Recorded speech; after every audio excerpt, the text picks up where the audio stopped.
Bom dia, Pai do Senhor. Quem vos fala aqui é a missionária Nadir Albano. Hoje é dia 25, né, de novembro de 2024, uma segunda-feira, um começo de semana. Estamos começando mais um momento de João 3,30, que ele cresça, que eu diminua. Como de costume, vamos estar orando e logo em seguida vamos estar passando para a preciosa palavra do Senhor. Amém? Meu Deus e meu Pai, em nome de Jesus, nessa hora eu entro na tua presença santa, pedindo perdão pelas minhas falhas, pelos meus pecados que são inúmeros. Eu apresento o lar, a família, o ministério, chamar todos que têm confiado na minha pessoa. Apresento também, meu Deus, a vida desse irmão, dessa irmã que vai estar do outro lado ouvindo a ministração dessa palavra. Que eu possa estar alcançando, guardando, libertando, cortando laço, quebrando laço, desfazendo toda a obra das trevas. Em nome do Pai, do Filho e do Espírito Santo de Deus. Amém? A palavra preciosa do Senhor está em Apocalipse 7, tá bom? A gente vai estar meditando na carta de Apocalipse 7 hoje. Diz assim, vamos lá, 144 mil selados. Depois disso, vi 4 anjos em pé nos 4 cantos da terra, retendo os 4 ventos, para impedir que qualquer vento soprasse na terra, no mar ou em qualquer árvore. Meu Deus, meu Pai, em nome de Jesus, essa é a sua santa palavra. Nessa hora eu te peço que eu diminua, que o Senhor cresça, que eu não fale aquilo que eu quero, somente aquilo que o Senhor vai falar aos nossos corações. Deus, no canal, no momento, João 3,30, que o Senhor cresça, que eu diminua, Deus, que o Senhor sempre cresça, que eu diminua, que eu não fale aquilo que eu quero, mas somente aquilo sempre para falar aos nossos corações. Deus, não permita, Senhor, que eu venha me exaltar, que eu venha me encher, que eu venha, sei, Deus, me achar, né? Acho que eu venha diminuir sempre, que o Senhor venha crescer. O objetivo é que o Senhor cresça, que o Senhor cresça, que eu diminua e que o Senhor apareça. Amém. Então, diz assim, os 144 mil selados, né? Assim, depois disso, vi 4 anjos em pé nos 4 cantos da terra, retendo os 4 ventos, tá? Para impedir que qualquer vento soprasse na terra, no mar ou em qualquer árvore. Então a gente vê, né, que esses são os agentes destrutivos da parte de Deus. Porque o vento pertence a Deus, a terra, o mar, tudo pertence ao Senhor. Então a gente vê também no 2 assim, então vi outro anjo subindo do Oriente, tendo o selo do Deus vivo, ele bradou em alta voz aos 4 anjos a quem havia sido dado poder para danificar a terra e o mar, né? Então ele vê o anjo subir, mostrando, né, que Deus está no controle. E aí, o que acontece? Vamos lá. E aí, quando esses anjos, eles sobem, né? A gente vê também que... Não, vamos continuar para a gente conseguir ter... Para mim explicar melhorzinho. Não danifique nem a terra, nem o mar, nem a árvore, até que selamos as testas dos servos do nosso Deus. Então, ouvi o número dos que foram selados, 144 mil de todas as tribos de Israel. Ok? Então, esses 144 mil aqui, né, faz referência à as tribos judaicas, tá? E o remanescente judaico fiel que vai vir na grande tribulação, ok? Então, a gente vê aqui que Deus, quando ele vem mostrar, ele vai assim, e ele bradou em alta voz aos 4 anjos que haviam sido dado poder para danificar a terra e o mar, não danifique nem a terra nem o mar. Então, eles não danificam, né? Eles cuidam ali, né? Porque tem algo a acontecer. O que vai acontecer? Nem as árvores vai ter que ser lama as testas dos servos do Senhor, porque tem um povo escolhido, tem um povo separado. Então não pode destruir, não pode haver destruição, né? Tem os agentes destrutivos de Deus, mas no momento em que há o povo de Deus ainda não pode, é, é, essa destruição ela não é feita, porque enquanto o povo na terra está clamando, está orando, o Espírito do Senhor ainda está aqui, ok? Quando a igreja for e o Senhor sair, aí, igreja, a coisa vai ficar pequena. Oh, Jesus, vai ficar pequeno demais, né? Então, a gente vê, né, que... Vamos continuar. Que então houve o número de que foram selados 144 mil de todas as tribos de Israel. Da tribo de Judá foram selados 12 mil, da tribo de Ruben 12 mil, da tribo de Gad 12 mil, da tribo de Aser 12 mil, da tribo de Naphtali 12 mil, da tribo de Manassés 12 mil, e 7, da tribo de Simeão, 12 mil, da tribo de Levi, 12 mil, da tribo de Isacar, 12 mil, da tribo de Zebulon, 12 mil, e da tribo de José, 12 mil, da tribo de Benjamim, 12 mil. Então, que faz os 144 mil, entendeu? Tudo é 12 mil. Reunindo, então, as tribos judaicas, que dá o total de 144 mil. Ou seja, não vai ser só 144 mil pessoas que vai ficar no céu, né? Então, há um povo, né? Então, ele deixa bem claro aqui. Então, viu o trono subindo do Oriente, tendo o selo do Deus vivo. Ele bradou em alta voz aos quatro cantos a quem havia dado poder para danificar a terra e o mar. Não danifique nem a terra, nem o mar, nem as árvores, até que selamos as testas dos servos do nosso Deus. Dos servos, tá? Ele não falou que os servos eram 144 mil, eram 2 servos. Então, tem servo nos quatro cantos do mundo, né? Então, a grande multidão com vestes brancas. E diz assim: depois disso, olhei diante de mim e estava uma grande multidão que ninguém podia contar, de todas as nações, tribo, povo, língua, em pé diante do trono e do cordeiro com vestes brancas e segurando palmas. E clamavam em alta voz: a salvação pertence ao nosso Deus, que se assenta no trono e ao cordeiro.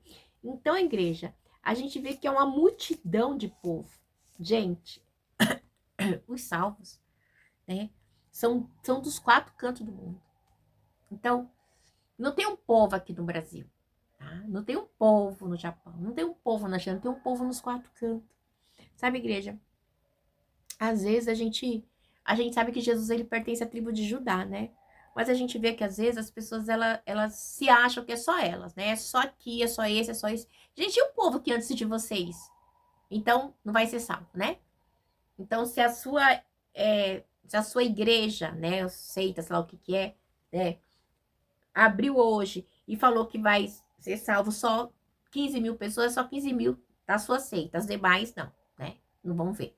Então, há umas coisas, igreja, que é muito terrível, né, e a gente tem que tomar muito cuidado com isso, porque Deus, em nenhuma maneira, em nenhum momento, a palavra diz, né, a palavra aqui do Senhor diz ele diz assim, ó,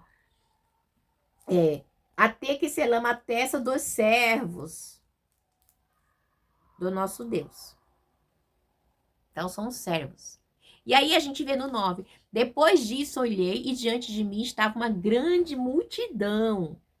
Ou seja, uma grande multidão que ninguém podia contar, de todas as nações, tribo, povos, língua, em pé diante do trono e do cordeiro com vestes brancas e segurando palmas, e clamava em alta voz. Então, igreja, não pode contar o povo de Deus. Lembra a promessa que Deus fez para Abraão? Abraão, sai para fora. Olha lá, você consegue contar a estrela dos céus? Assim será a tua multidão. Então, Abraão não pôde contar. Nós somos enxertados, né? Na videira verdadeira que é Cristo. Então, é uma multidão incontável.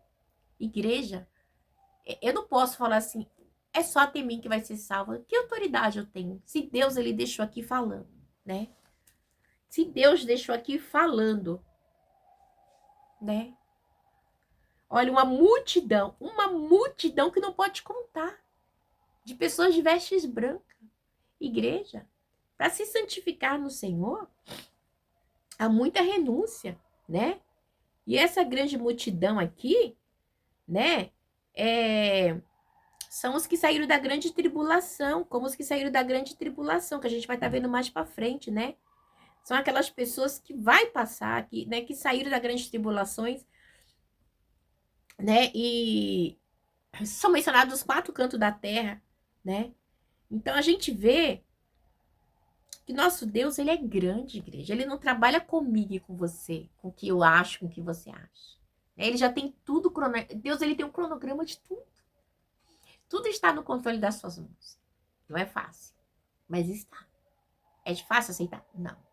Mas tudo está no cronograma dele. E detalhe, ele diz aqui: a salvação pertence ao nosso Deus, que se assenta no trono, e o cordeiro. Para quem pertence a salvação?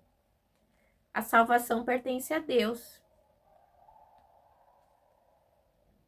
Salvação pertence a Deus e a Jesus. Não tem mais ninguém, igreja. É só ele. Todos os anjos estavam em pé ao redor do trono dos anciões e dos seres viventes. Eles se prostraram com o rosto em terra diante do trono e adoraram a Deus. Igreja, a gente vai adorar a Deus, tá?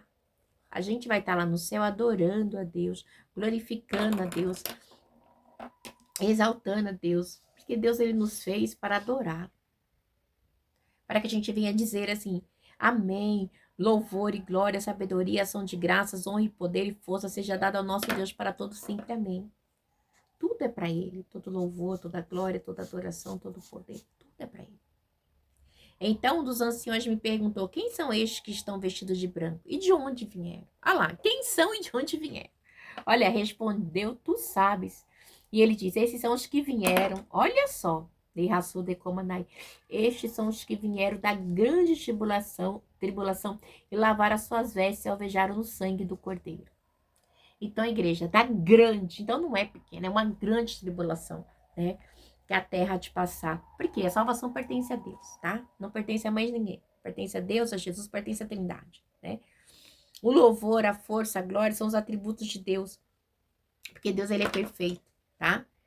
Toda a força, todo louvor, toda adoração, toda a santidade, tudo pertence a Deus. E essas vestes brancas representam a santidade. Então, nós temos que estar lavado no Cordeiro de Deus. E mais. Por isso, eles estão diante do trono de Deus e o serve de dia e de noite em seu santuário. E aqueles que estão sentados no trono estenderá sobre ele o seu tabernáculo. Por isso, olha só, eles estão diante do trono de Deus e o serve de dia e noite em seu santuário. E aqueles que estão sentados no trono estenderá sobre eles o seu tabernáculo. É dia e noite. Igreja, Deus é adorado dia e noite. Igreja, naquele grande dia a gente vai adorar o Senhor 24 horas sem parar. E aqui, Narandaçu de Comandai, Deus, ele quer que a gente também o adore constantemente. Tá andando na rua, Senhor, obrigada.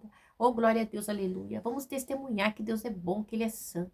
Igreja, o diabo não aguenta, ele não aguenta. As pessoas que não entendem o mistério de Deus não aguentam. Mas eu e você que somos servos do Senhor, temos que aguentar e adorar. A gente tem que adorar, a gente tem que glorificar a Deus sempre. Por quê? Porque ele é santo, igreja. Arabandassure me decomanar. E essa grande tribulação, né? Vai ser esse período de hostilidade final com a volta de Cristo. Né? E assim, eu não sei, né? Se a igreja vai experimentar ou se não vai. Mas eu sei que eles vão ser lavados no sangue do Cordeiro. Estes são os que vieram da grande tribulação e lavaram as suas vestes e as alvejaram no sangue do Cordeiro. Então lavaram. Como que a gente vai lavar? Rejeitando o pecado, a mentira, o engano, a corrupção. E indo para lavar no sangue de Jesus. Porque o sangue de Jesus é que purifica a minha vida e a sua vida de todo pecado. Na manda sul de Comanai, né? Senhor Jesus, ele veio com seu sangue. João 3 diz assim, Deus amou o mundo de tal maneira que deu seu Filho unigênito para todo que ele crê não pereça, mas tenha vida eterna, né? E do 16. Aí diz assim no 15. Por isso eles estão diante do trono de Deus e o serve de dia e de noite em seu santuário. E aquele que está sentado no trono estenderá sobre ele o seu tabernáculo, né? Então, a gente vê a grandeza de Deus, né? Arandassura me decomanai, né? No 16, nunca mais terão fome, nunca mais terão sede, não se afligirá o sol, nem qualquer calor. Então teremos paz. Aqueles que estão com o Senhor terá paz. A paz de Deus, que excede todo entendimento, guarde a nossa mente, o nosso coração em Cristo Jesus. A gente será agraciado, a gente será cuidado por Deus. Paz, né? Paz. A paz, né? Aqui é a salvação. Ela traz paz. E detalhe, no 17, pois o cordeiro que está no centro do trono será o seu pastor, e ele os guiará às fontes de água viva, e Deus enxugará dos seus olhos toda lágrima. Igreja, nós temos um Deus que vai enxugar do meu e dos seus olhos toda lágrima. Por quê? Porque ele é Deus, né? E nós temos o bom pastor Jesus, que vai nos guiar às fontes de água viva, né? E ele enxugará dos seus olhos toda lágrima. Igreja, é uma promessa, tá? Então, o cuidado de Deus. Até lá, ele vai estar nos pastoreando, né? Jesus, o bom pastor. Jesus, ele é o bom pastor. João 10:10, que deu a sua vida pelas ovelhas, né? João 10:10, o diabo é o pai da mentira, mas João 10 diz que Jesus é o bom pastor que deu a vida pelas ovelhas. Não lembro que versículo é. João 10:10 é que o ladrão veio matar, roubar e destruir, mas Deus veio para nos dar vida e vir em abundância. Então, igreja, e Deus enxugará dos seus olhos toda lágrima, do meu e do seu. Vamos permanecer firme para lavarmos a nossa veste, né? Ficar em branco e lavada no sangue do Cordeiro, porque a morte de Cristo, igreja, requer muita santidade. A morte de Cristo requer santidade, entendeu? Requer santidade, né? E a gente tem que lutar até o fim. Para quê? Para que no versículo, né? No 17, parte B, e Deus enxugará dos seus olhos todas as lágrimas. Deus abençoe, fica na paz.